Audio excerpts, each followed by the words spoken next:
Ulo ba kayo? Ha? Hindi ako tumatanggap ng charity cases.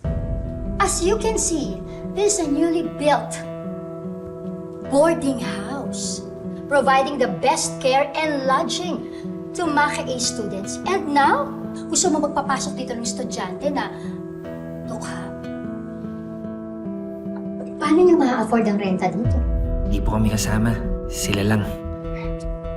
Ate, nandito lang yung mga tinutukoy mo.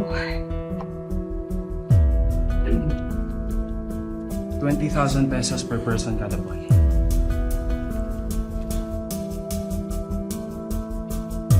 One month's deposit and 2 months advance. Ayan. Total po ng 360,000 para sa anim po namin kaibigan.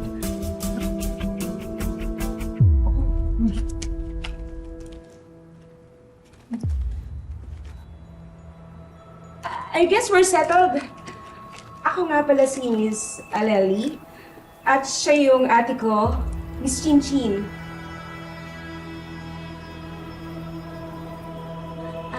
Ate, greet mo naman sila. Welcome mo naman sila dito.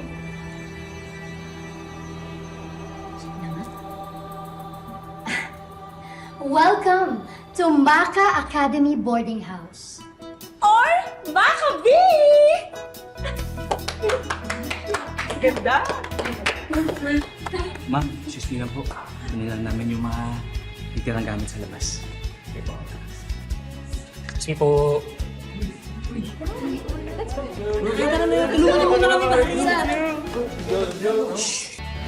Ganda talaga dito, no?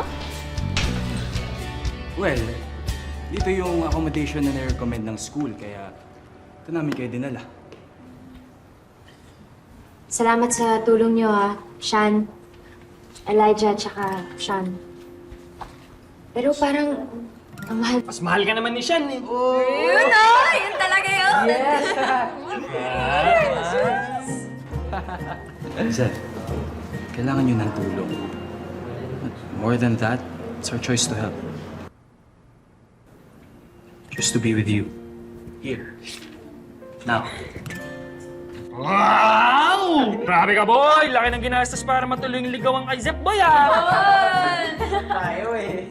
Guys! Nabasa niyo na ba tong rulebook? Rule number 8. Bawal magluto sa loob ng boarding house. Rule number 9. Bawal magpasok ng pagkain sa loob ng boarding house. Ano ba yan? Tayo mag-iipon yan. Bakit? Guys, tingnan niyo naman, ang daming add-ons, oh. Alam mo, saktong makabi yung tawag sa lugar natin. Makabayad eh. Baka pati pag-utot ko dito may bayad. Siguro mutot ka na, no? Bakit? Ano yun? Ano sabi niyo? Nagre-reklamo ba kayo?